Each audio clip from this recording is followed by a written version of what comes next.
just the sheer optics of it, it's just another level with that fastball that comes out of his hand. It's truly just, if you could ever see it, if you see it live, it's amazing to watch. It's like art, poetry, the best way I could describe it. Welcome to episode 276 of Alberta Dugout Stories, the podcast. I'm Joe McFarland. It's crazy how we can go from nice sunny weather one week to a blizzard the next. Well, welcome to May in our province. Let's get to the news and lots of big ticket items to get to. We'll start in Major League Baseball, where we're starting to see some progress with Calgary's Michael Soroka. He made 2 starts against the Minnesota Twins over the past week, and while they were both no decisions, there were a few positives to take from both starts. On April 25th, he allowed 2 runs on 4 hits and 2 walks while striking out 1 in 5 innings of work. 5 days later, Soroka allowed 2 runs on 3 hits and 2 walks while striking out 3 in 4+ innings. He's lowering his ERA with each outing and seems to look more comfortable out there as well. His next start is likely Monday against Tampa Bay. Staying in the bigs, and former Medicine Hat Mavericks hurler Jacob Webb has found himself a home and a role with the Baltimore Orioles. He's performing well out of the bullpen, going 0-1 with a 2.03 ERA and 15 relief appearances. He also picked up his first save Tuesday night. In the minors, a shout out to Vauxhall Academy grad and Buffalo Bison slugger Damiano Palmigiani, who put an exclamation point on his April with a 3-run shot against Indianapolis on Tuesday. And swung on there, it goes deep to left field, way back, and that ball clears the wall, and just like that, we have a tie game. It's a game-tying 3-run homer here in the top half of the 9th inning. Damiano's 4th home run of the season. RBIs 12, 13, and 14. Palmigiani is now hitting .242 with 4 homers and 14 RBI this season. Dogs Academy grad Matt Lloyd is putting up some solid numbers with the AA Springfield Cardinals this season. On Sunday, the lefty came up big against Arkansas, interestingly enough, against Vauxhall and Lethbridge Bulls grad Ben Anishko. And Lloyd cranks one out towards right center field. How about 4? Off the Highland Dairy sign and into Homer's Landing with a grand salami at Hammonds Field. The Cards are back to life. It's 8-6. Lloyd is now hitting .256 with 3 homers and 16 RBI. But the big story of the week, hands down, had to be Dogs alum Matt Wilkinson. As we've mentioned on previous shows, he is off to an amazing start with Cleveland's single-A team, the Lynchburg Hillcats. And yes, he managed to one-up himself once again last Thursday night with a 6-inning gem, allowing no hits and just 1 walk while striking out 15 Myrtle Beach Pelicans. Matt Tugboat Wilkinson. We're not going to beat around the bush anymore. Now he kicks and fires. Good slider, rung him up. Tipped into the glove, and the second strikeout for Tugboat. Here's the 0-2. Got him. Check swing. Did he go around? Yes, he did. And delivers. Got him. Tugboat was named the Carolina League Player of the Week for his efforts, and we're going to chat with Dogs Academy pitching coach Joe Sergent in a moment about the lefties' performance to this point. On the college scene, the regular season is starting to wind down, and among the notable performances from this past week, Vauxhall Academy grad Caleb Haney is up to his old tricks with the University of Mary. The Lethbridge Bulls infielder went 10 for 17 with 4 doubles, 2 homers, 7 runs scored, 10 RBI, and 4 stolen bases. For his efforts, he was named the Northern Sun Baseball Player of the Week. Dogs Academy grad Cale Seitz hit 3 home runs and drove in 7 during the week for Campbellsville University. He's now up to .353 with 3 homers and 23 RBI. Fellow Dogs alum Tucker Zadunik had 6 hits, including a homer and 4 RBI for Reinhardt University. He's now hitting .379 with 17 home runs and 67 RBI. And another Dog, Jimmy Dion, is having himself a year with Howard College. He's hitting .413 now with 5 homers and 34 ribbies in just 30 games. Prairie Baseball Academy alum Josh Kabayama has been on a tear of late with the University of Mount Olive. He's moved his average to .319 with 30 RBI and 9 stolen bases. Now the postseason awards are starting to trickle in. Congratulations to Dogs Academy alumni Ben Hoshizaki and Jacob Robleski on being named First Team All-Conference and First Team All-Region with Chandler Gilbert Community College. Both were also recent guests here on the show. Their teammate and fellow dog, Ryder Hancock, was named second team All-Region. In Calgary's Cohen Aiken has been named first team All-Conference after yet another impressive season with Lindsey Wilson College. The senior went 5-5 on the campaign and finished third in the conference with 94 strikeouts. As more awards roll out, we'll be keeping you posted on social media and here on future episodes of the pod.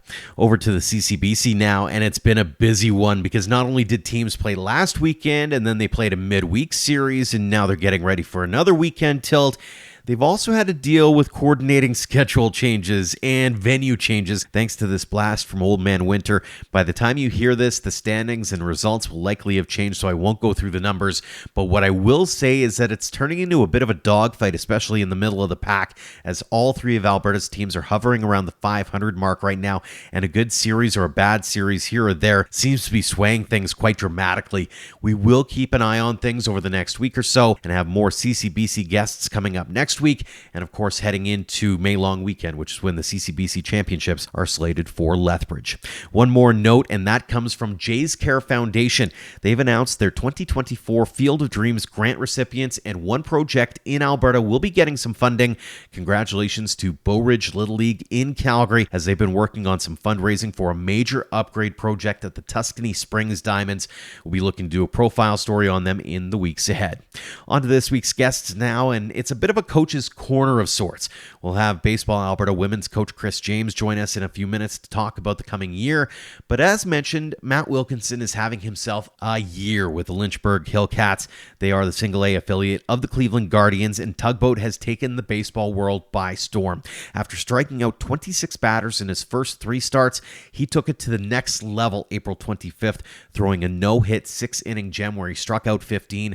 Check out these stats. In 5 starts this season, he's now 3-0 with an ERA of 0.35, and he has 46 strikeouts in 25 2/3. To go along with all of that, the 21-year-old has become an internet sensation, and he's become must-see TV in Okotoks and across Western Canada. Dogs Academy pitching coach Joe Sergent is among those keeping a close eye on the left-hander's outings, and we chatted this week about the young man known simply as Tugboat. Joe, thanks so much for joining us back here on the show. Yeah, no problem. Thanks for having me. What's it like sitting in the Dogs clubhouse each night when you know that Tugboat is going to be taken to the mound? You know what? It's the same thing when I got to see it when he was here in Okotoks, and it's you're going to get the best out of him every single night. You're going to be in the ball game throughout it. You're going to get maximum compete level out of him, and at the end of the day, your chances are you're probably going to have it up on the winning side. What's impressed you the most as you've watched these outings unfold?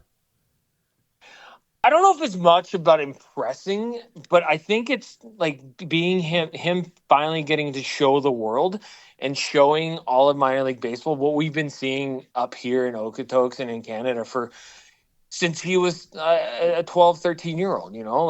I feel like too many times guys like him don't get a chance for whatever reason, and like when we're all just like, man, like this guy's going to be in the big leagues, and just somebody has to give him a chance. And I'm so glad that Cleveland gave him a chance because he's showing it right now. What was it about him in the early go? I mean, obviously, when you look at him, you don't necessarily think athlete right off the bat, and that was the first thing I thought of. But you look at his stuff, and it's undeniable, and it's been undeniable for a long time. So what was it in a scout's mind or a college's mind or a pro guy's mind saying it's not worth that shot, or it's there's a little bit of hesitation there that you could hear, that you saw from the onset? I think just basically like the wave of baseball, what it is, right? And like the analytical side of it. There's good and bad things with analytics and stats and what it is, but at the end of the day, and you look at them and like when you look at scouting, and they always say, and the age-old saying is, looks good in a uniform for guys getting drafted, and you're like, man, like that guy's not very good. But some guys they look at like height, weight. And then they look at like if they're 6'3", 6'4", and 220, and they look like they're filled out, then scouts love that. Sometimes you got to look within that, the different side of it, and look at like compete. How people's how can they get outs? Can they throw strikes? do they bring that hunger to them and stuff like that? And a lot of times that gets lost in the scouting world at the beginning of time.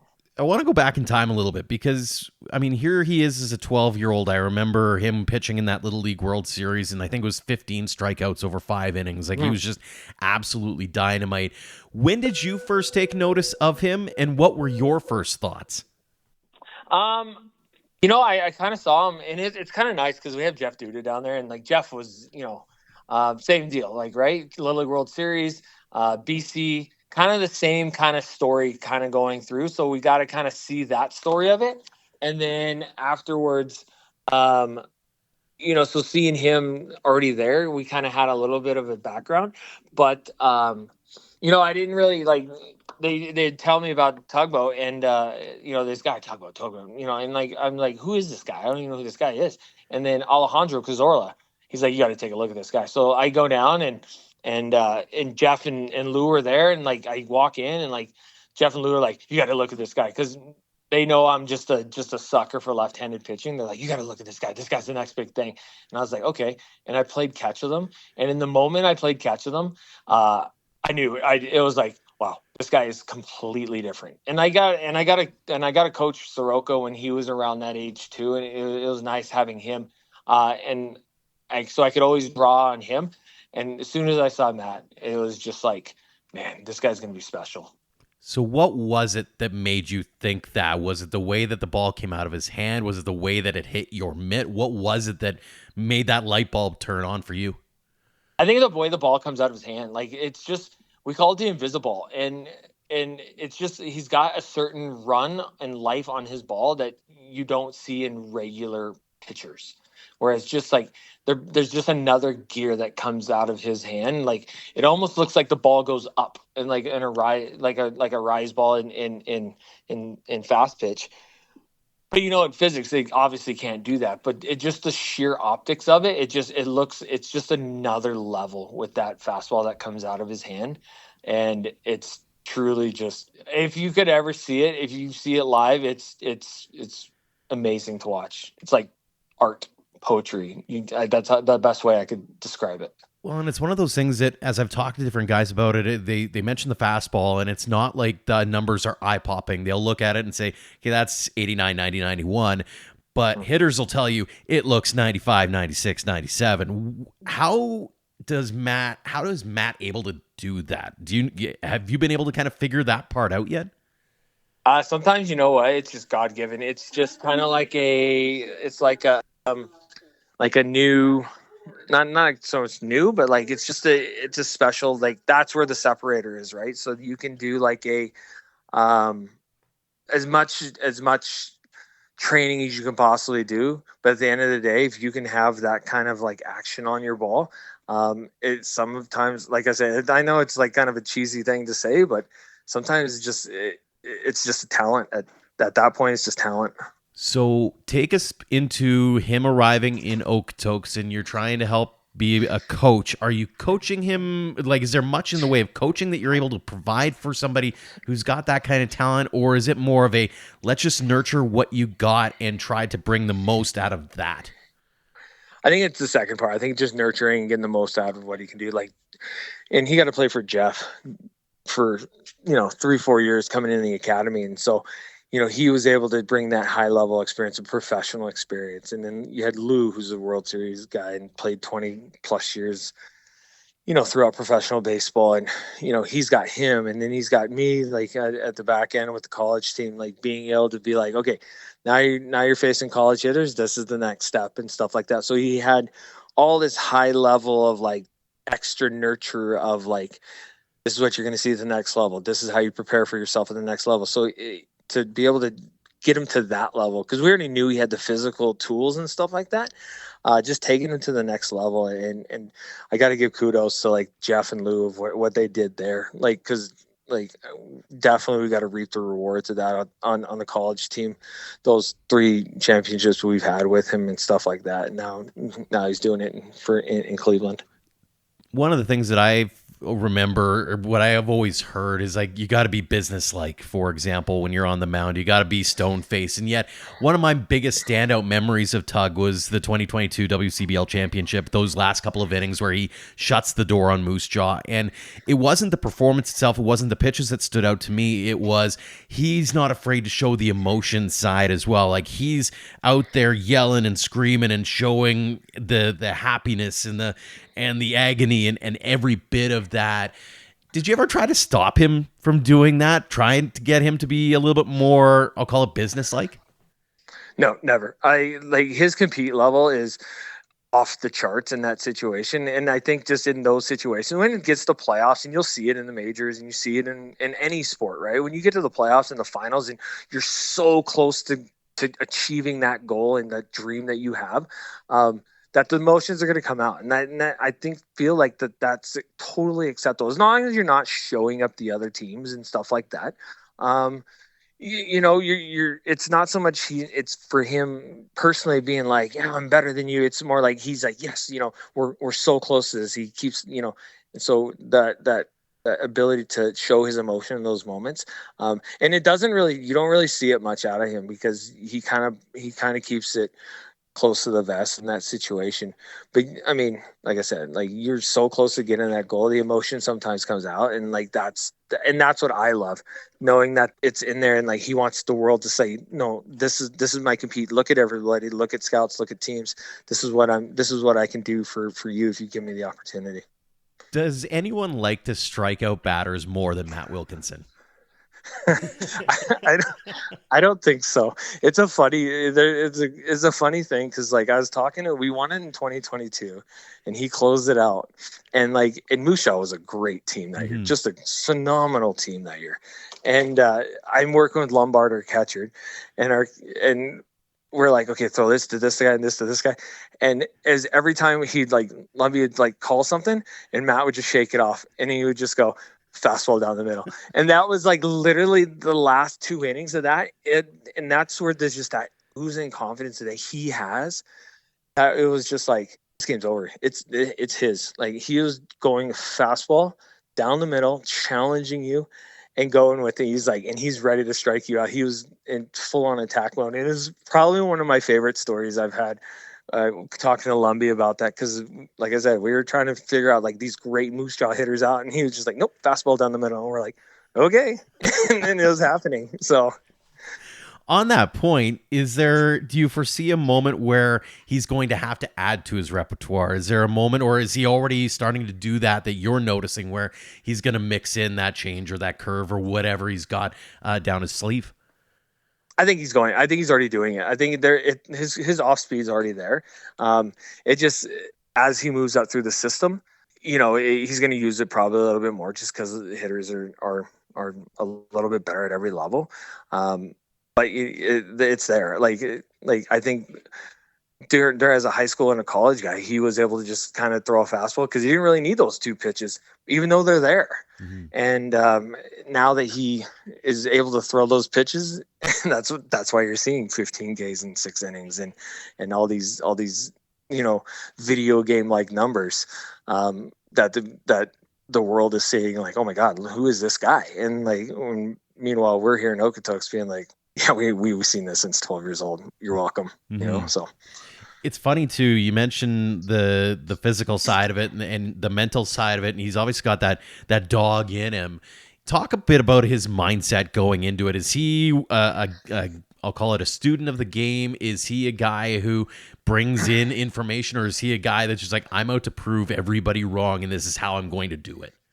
I think his demeanor and his ability to be a student, even though he has all that talent and stuff like that, he is a student of this game and stuff like that. And like I said, if you look at any type of interview he does, anything that he does, he's always about team. He's always about family. He's always about what's it going to take, how he can compete to help his team win. And I feel like that gets lost in a lot of the world and stuff like that. Mm-hmm. As you mentioned, he's a lefty with some movement, with a lot of heaviness to his fastball, as an example. It's something many in baseball want, period. So I know it's early and I know that it's hard to put a crystal ball on him, but is MLB the expectation at this point with Matt Wilkinson? God, I hope. I mean, I don't know about expectation, but I hope that happens. I really hope he deserves it. I think he deserves it more than anybody I've ever seen. Being what he's gone through and stuff like that, I feel like he deserves it more than anything else. Um, and like I keep going back to it, like I'm so happy that he's getting the chance to do that, because you look at him on leaderboards above, Paul Skeens, who was the number 1 pick overall last year, and Jack Leiter, who was the number 2 pick 2 years ago. Those are the guys he's competing with, and he's got better numbers than them. So it's just, he deserves to be up there. So as much as expectation, I think it's more of like deserving. He deserves to be there. Mm-hmm. As mentioned as well, between you and Jeff and Lou, you've all been there. You've done that. You got the T-shirt. So what do you see in Matt's game that needs to be worked on if he wants to keep moving and rising up the ranks in Cleveland or in any other MLB franchise? I think just overall, just like continuing to fine tune himself and not be okay with what he has right now, just because, and he doesn't. Like, he's one of those guys who's the most humble guy that could just sit there and compete and know that, like, oh, if I'm gonna get hit around, I'm gonna be better the next time. He did that in 2022. He was a starter. He actually threw a game and he got hit. Actually, it was against Moose Jaw. He gave up 5 runs in like the second inning of that game. I remember it. And I pulled him out, and after kind of that, and he was like, he came up to me after the game. He goes, I'll never let you down again. And that was all he said. And I was like, oh, okay.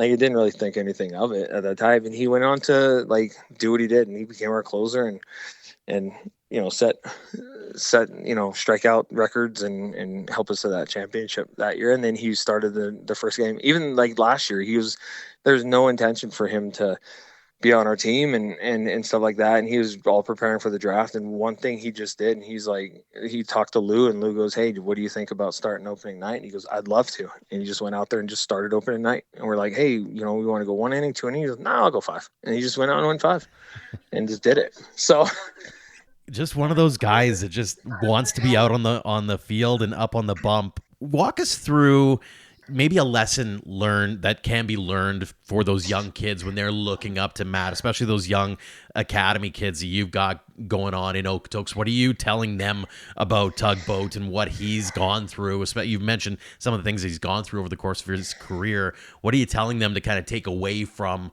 what he's gone through?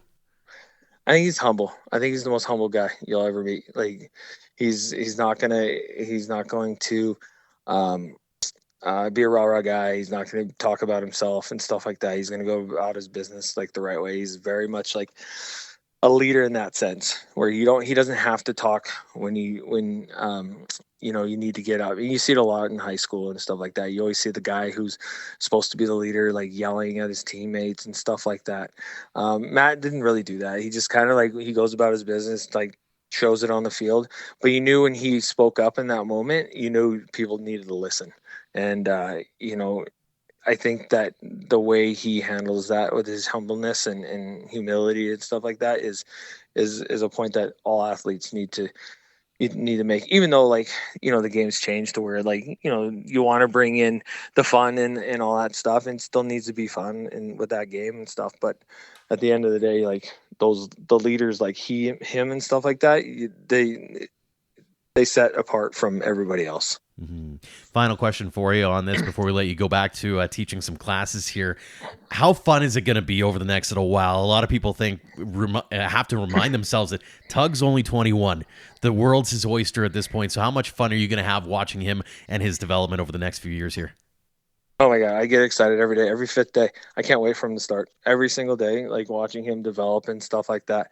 And, and him coming back in his off season, he comes back to Okotoks and trains and works with the guys and stuff like that to show, like, hey, I'm not, even though I'm working towards my goal and my dream, I'm still here for all you guys. And I feel like those are the things that, like, you can't take away with players like that, to the ability to, like, even though he's going to hopefully reach the pinnacle of the sport. He still comes back to us on a Tuesday night and sits in the office with us and talks about ball and stuff like that, and just talks to you guys and is just an all-around good guy. That's a great story to hear, especially the fact that he's willing to give back and give his time to Okotoks and the kids here. Joe, as always, really appreciate the insights. Thanks so much for joining us here on the show. Yeah, no problem. Thanks for having me.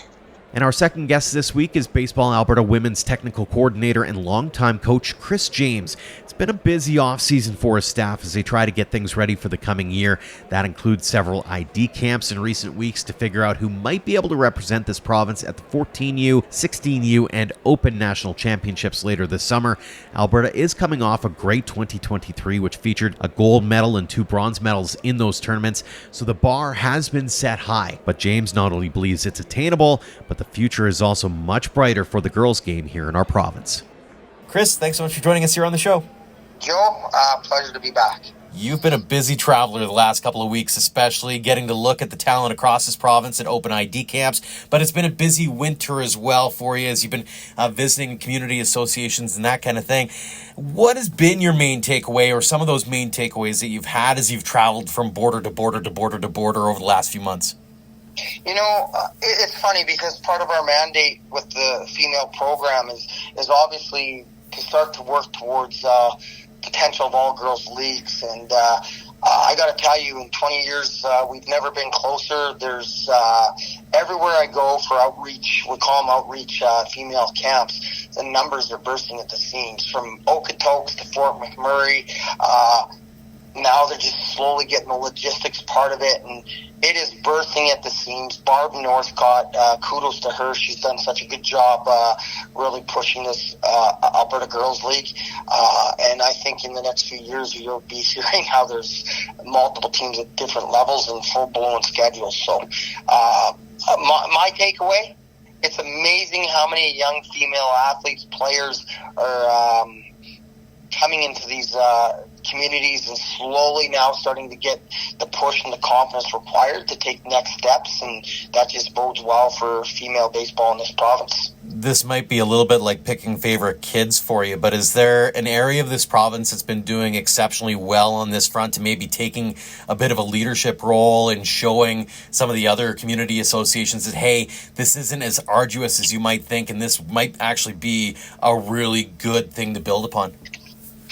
You know, honestly, I'll start by saying there's lots of communities in this province that are really starting to do a good job. I think one in particular that stands out to me is Beaumont Minor Baseball, which traditionally has not been a huge organization. They have a group there that have done fantastic work to really promote and push girls baseball in the greater Edmonton area, and from there it's obviously Rocky Mountain House and Epson have also been a big part of the initial part of the league. But every time I turn around, Beaumont's doing something more for female participation, whether it's female coaches, obviously players, and you know, my own daughter just went out and spoke. They did a conference just to female coaches. My own daughter went out and spoke to them, and they're always doing something, and it shows. They have more female teams now than anywhere else in the province. So kudos to everyone in the province that's doing a great job, but a feather in the cap for Beaumont for sure. It's so cool to be able to see the growth that way, and maybe a turning of the tide to a certain extent. When it comes to the talent side of things, when you look across the board, are you noticing anything specific? Are you noticing maybe that we're exceptionally strong in one area, whether it be hitting or pitching or fielding? What is it that stands out on the talent side of things for you? You know what? That's an interesting question, and something we've been talking about all week, because I guess for myself, I've been involved with the provincial team program since 2003 with the girls. So I've seen a lot over the last 20 years, and I'll say to you, is there one in particular area we're really strong in? We're very balanced. We have some girls that can sure swing it. We have some players that can sure throw. And, you know, it's showing in our results, obviously, at the provincial team level and national championships, Western championships. But I will say this, coming out of COVID, our numbers were soft. They weren't where we wanted to be, but the talent was good. And so, of course, for provincial teams, that works, and they, no harm, no foul, they medal, and people take notice, and away we go. As we come year 3 back from out of COVID, the numbers are through the roof, Joe, and the talent is still more abundant than ever. And there's players that I know in my heart would have helped Team Albertas in the past that just are going to come up short from making Team Alberta, because we finally are looking, going, holy smokes, we're going to have to cut some really good players, which is a good problem to have and a bad problem to have. So the talent level is definitely as high as ever, but it's more abundant.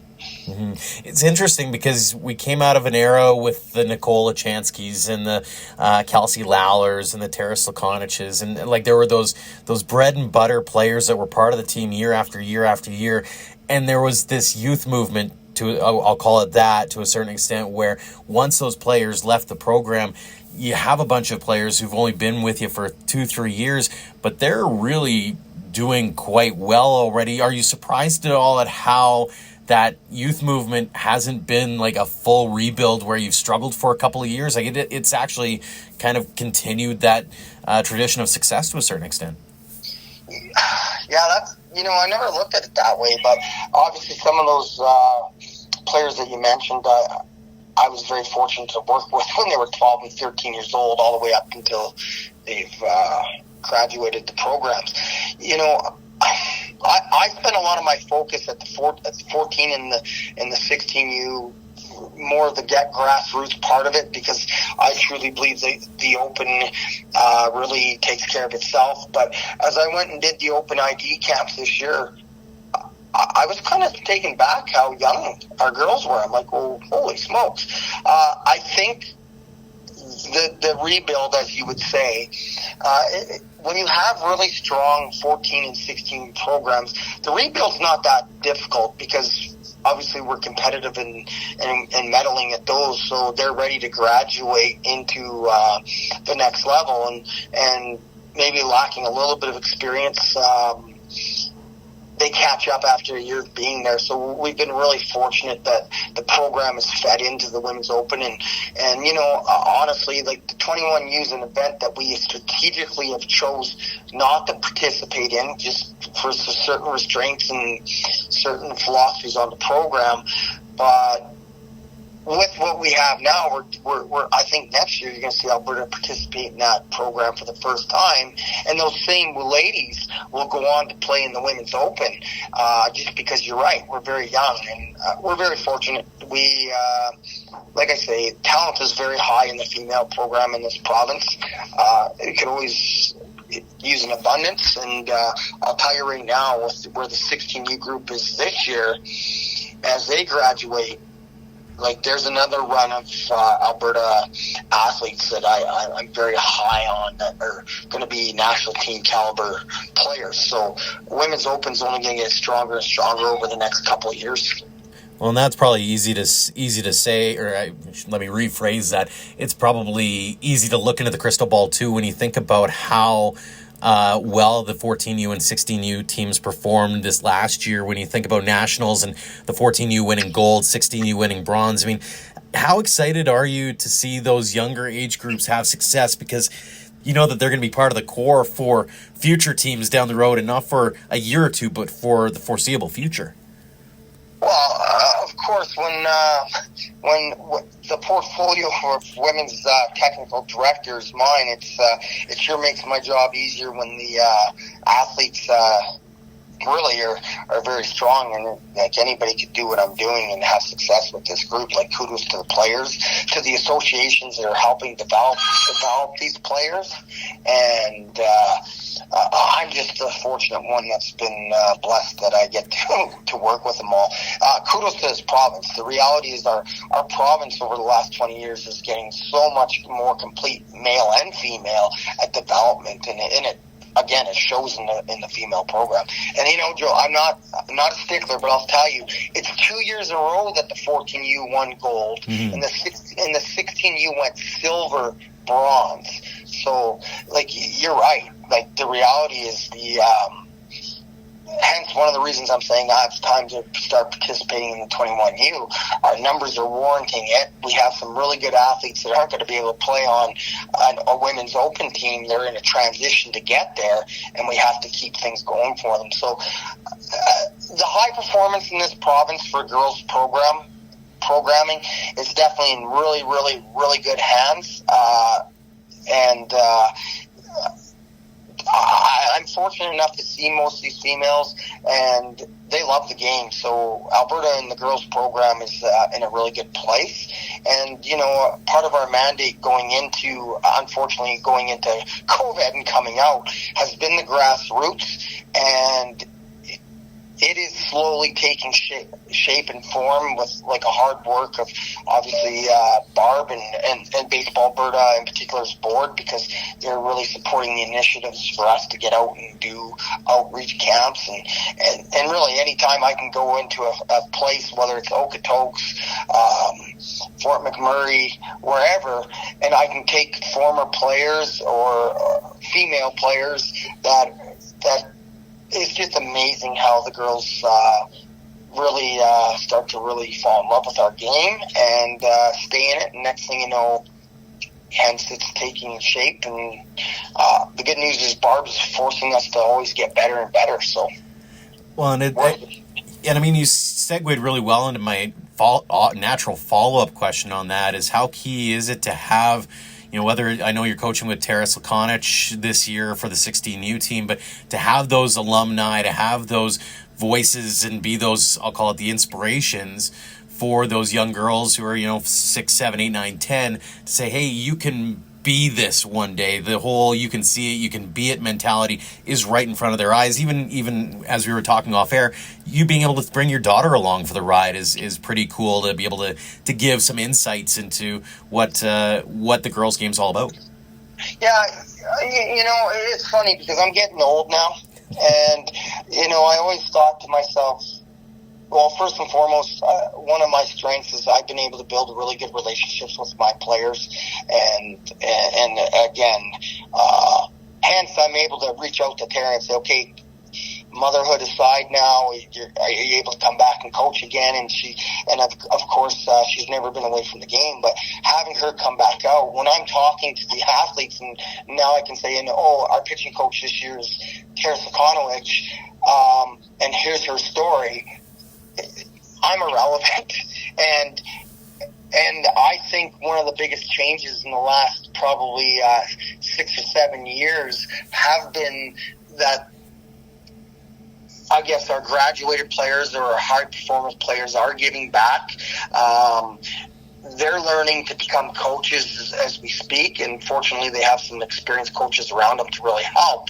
So I think it's been pivotal. I think one of the reasons our successes have been what they have been is because we are officially making sure that our females are getting involved, and it's just making a more complete experience and complete program for the female program in Alberta. So, talk a little bit about that pipeline side of it, not just the individual part, but also the team aspect of it. When you've got a 14U team that does really well, they're probably wanting to stay together and be looking forward to that next level and maybe play together as a 16U. Talk about the cohesion and that kind of thing that having success allows you to have when you get to the 16U, potentially down the road, it sounds like a 21U team, and then obviously the open team. You know, it's funny because I've been involved for quite a long time.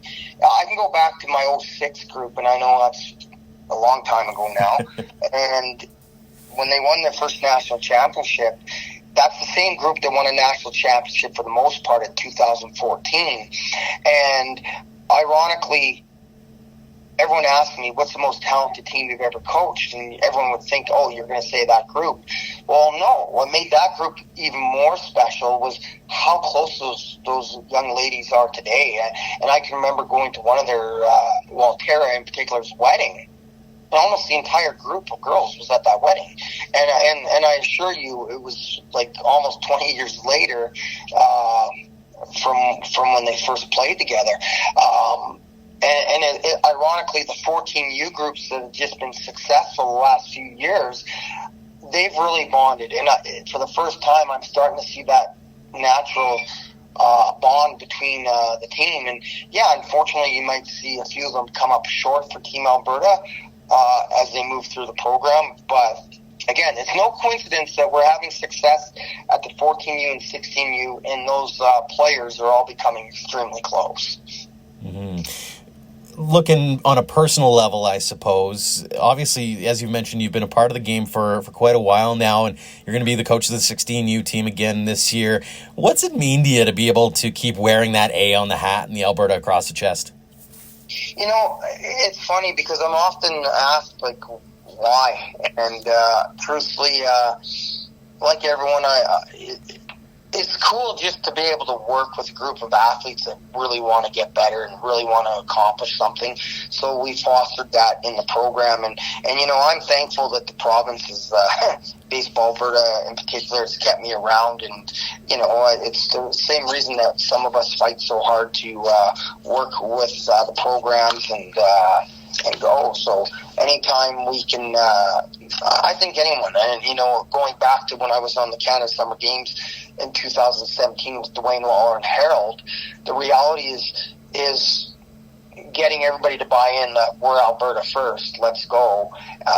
It's been the same mentality as we jump into the female game. So, you know, I don't know if it's something that I've really thought about. I just know in my heart this is where we call home, and I don't know. I think over the years you're tired of hearing how strong BC or Ontario or Quebec is in particular, and you know, we just take a lot of pride in the fact that we're from Alberta is something to be pretty proud of. And let's face it, on the male and female side, Alberta baseball in general has improved greatly over the last 5 to 10 years. So I think, like everyone that represents it, it's for pure love of the game, and because we call Alberta home, we want to make darn sure that we're as good as anyone. When you think back on the evolution of baseball in this province, especially over the last 20 years, say, what's impressed you the most? What do you think has been sort of the thing that we can hang our hat on and go, this is how we got it done?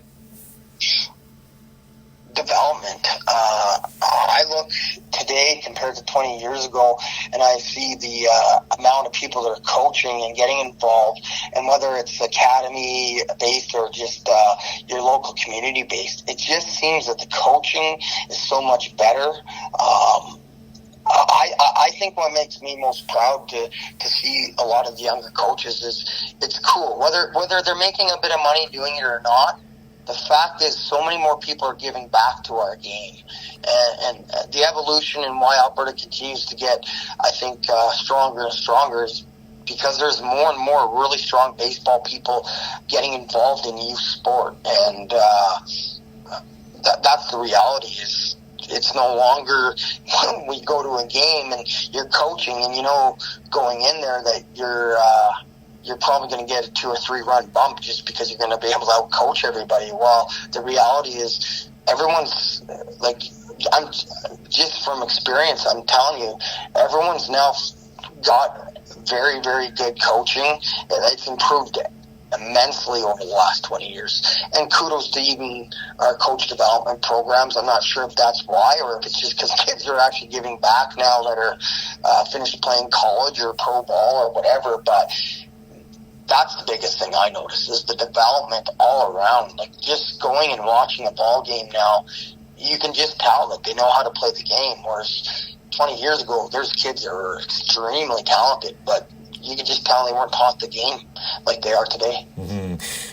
Obviously, you're teaching the athletes, but as somebody who's been around the game for as long as you've been, there's also that mentor aspect for those young coaches who are just getting into the game. So when they're leaning on you for that knowledge and that wisdom, what kinds of advice are you giving to them to be successful at coaching, be it the girls' game or the boys' game? Yeah, you know, it's the greatest part about dealing with a lot of these great baseball kids that are coming in. I don't think their struggles are so much with the technical side as much as learning to deal with the off-field and managing some of that. So with that being said, I think the biggest thing that we are able to mentor onto these new, very talented coaches, just basically how to deal with the athletes and how to deal with the families and the off-field pressures that come. Because let's face it, you want to coach baseball, it's more than just teaching the game. It's building relationships with your athletes, making sure you know how to handle parents professionally enough to keep them at bay so that you can make a great experience and ultimately develop your players. So I think it's funny because we talked about this fairly recently, and I'm very fortunate in one of the associations that I deal with pretty regularly, Parkland. I have some young coaches that are coaching like our Bale team and stuff like that. And the biggest mentorship that I think us experienced coaches are giving them are more of, hey, understand what your relationship should look like with your players, understand how to deal with your parents, because it's, like I said, the players are coming back that really know this game at the highest levels for sure and starting to give back. So the best advice that I think mentorship can give right now is, the most anyway, is definitely dealing with all that other stuff that really can make or break a season for a team. Looking at it through a coach's lens, what's your favorite part of the gig? It's funny because this question's been asked me, and I can't answer that because I just love baseball, and I've been very fortunate to be able to give back. And for me, development now, as I get older, I just absolutely love seeing a kid that doesn't even know they're in love with the game fall in love with the game, and for me, that's probably the most rewarding thing now. And I mean it. It's absolutely amazing to see kids just fall in love with the game and teaching the game. So anytime you can develop and help a kid and get better and not even know they're what they're doing, and next thing you know, all they want to do is stay in baseball. It's pretty rewarding. Mm-hmm. A couple more for you before we let you go. What advice do you have to those young girls specifically who are just starting out in the game? Like we've been talking, you've been down at the grassroots level, chatting with those kids at the community association level. They want to take their game to that next level. They want to be on a provincial team down the road. So what's that one? I know that there's a lot of advice you can give, but what's that one piece that you hope they take away from you? Just go for it. Don't be scared. Just go for it. It's amazing if you decide you want something and you're willing to do the work. Just go for it, and nothing can stop them. And I'll tell you, Joe, that's the biggest thing that we're seeing right now is we see these female players that are starting to do more. Of course, from a coach's perspective, I'd like to see them even do more, but they're doing more than ever before. They're reaching out. What do I have to do to get help? Who can I get help from? And just go for it. And again, it's so important that we're creating good environments for male or females, for that matter, when they're young.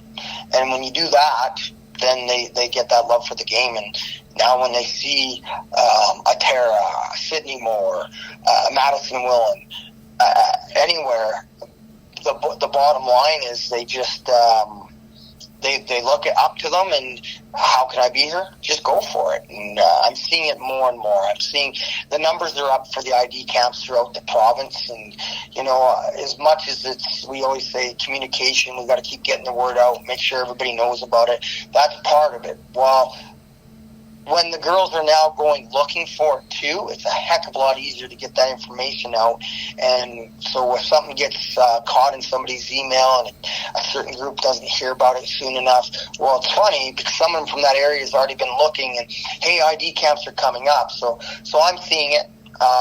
The numbers are higher than ever at the 14U, which is fantastic because traditionally it's been the starting point, and then girls get involved as they get a little older. Well, I'm telling you right now, Alberta's planning on running two 14U provincial teams for the Western Canada Championships this year, and it'll be the first time we've ever been able to field two 14U teams. Of course, we host in Alberta this year, so it's pretty cool. Mm-hmm. Pretty cool because the numbers warrant it. Very cool. And the talent. Absolutely. And you mentioned Sydney Moore, and we just to kind of go back on that point about it's not just those who have graduated, but Sydney's one of those who's still in the thick of her own playing career, and she's involved in the community level, and she's also helping you coach as well. What's it mean to you to have those young athletes who are still in the midst of their own grind trying to give back in any way they can? It's funny because the more female mentors that we help develop as their playing days come to an end, it just means that our female programs can be in really good hands as we move forward. So I can speak to Sydney in particular. I've seen and done some camps with her over the last 3 or 4 years, and this past winter, I guess February, I did some camps with her in Okotoks, and she'll continue to help in the program around playing, but she is going to finish her career off as a player first, and I'll tell you, I was quite impressed. She's developed tons as a coach, and I made sure she knew that. So the reality is, it's what it's proving to me in particular is that if we can get those 19, 20-year-old players that are getting to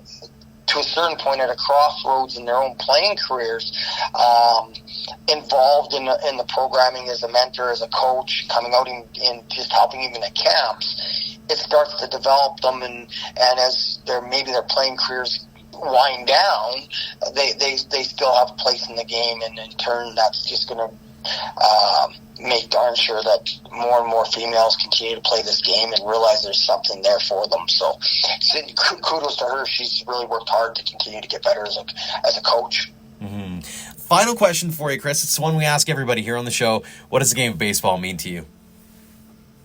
Oh, it's funny.